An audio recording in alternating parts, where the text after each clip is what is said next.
Like, what is it that we're actually looking for here when we talk about integrated transport? Is it that we want our transport to be integrated, or is it that we want the behavior of the customers who do the moving around, who want to move, that we change their behavior so that they move in a way that is optimized both for them and for the country in which they live in social, environmental, and economic terms? Do motorists want integrated transport? Well, let's look at some data. This is what's happening to road traffic growth. This picture here shows growth on the network I'm responsible for, so motorways and Class A roads, between 1993 and 2005. And the operative word here is relentless, and that's the growth in road transport. It still grew by 1% between 2004 and 2005, despite the fact that there was a sizable increase in fuel prices. And as those fuel prices are now coming back down, I think we can reasonably expect to see 3% growth again. Just looking at the same picture from a slightly different perspective, this chart shows the same numbers in terms of vehicle kilometers of travel, but by sector. By car in green, for those of you who can't see it, light van in yellow, heavy goods vehicle in blue, and others in red. I generally leave the explanation of others on the motorway network until afterwards, but if you have any questions, I'll do my best. But again, you can see the demand for motor car traffic has grown through that period by as much or more than the wealth of the country has grown. So do people want to have integrated transport when they see that? I think the interesting thing to point out, well, I've got this chart up, is the huge growth in light van use, which has doubled since 1993. This is a reflection of the way in which we live now.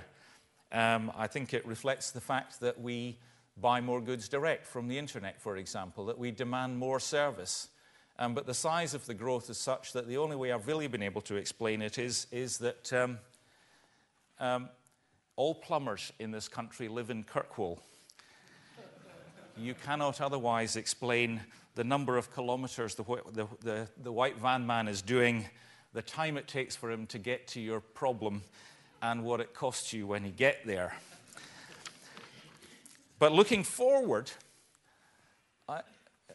I'm not going to bore you with too much detail. I just want you to look at the bottom right-hand side of this chart, the numbers 51 to 69. These are the current Department for Transport estimates of future road transport demand, such that by 2025, demand for road traffic will have increased by between 51 and 69% compared to the year 2000 in an unconstrained environment. Of course, we hope that road pricing will come in and make a difference before that happens. And if it doesn't, gridlock will do it perfectly well anyway. But where is the role for integrated transport when you're looking at a demand curve like that? Well, let me come back to explaining what the Highways Agency does and very briefly just set out the strategy that I and my team follow, and you can read it in more detail in a white paper, because the 2004 Future of Transport is where we take our inspiration from.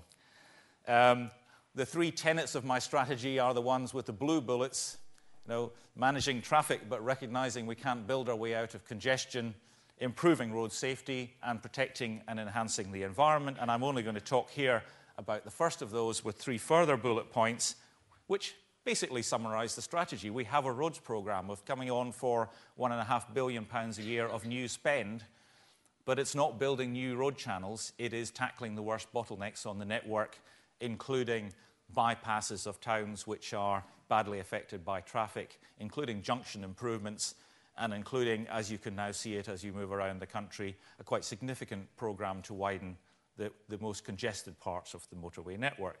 It's making better use of what we have and using technology to get more out of the network that's there already, and using traffic officers to make more out of the network that's there already. and we're really just getting up and running as far as that one's concerned, but probably the most exciting prospect in terms of what we in BP used to call sweating the asset that's going to be around. And we do have a mission to manage demand, which is about as close as I'm going to get to integrated transport as far as the Highways Agency is concerned. And one of the ways in which we're looking at demand management is influencing travel behaviour, by getting people to think about the trips that they are making, by getting employers to think about the trips that their staff make, by getting retailers to think about the trips their staff make and the trips their customers make. And this actually comes very much into the same category as making the network work harder. There are big benefits if you can get people to achieve their objectives by travelling less.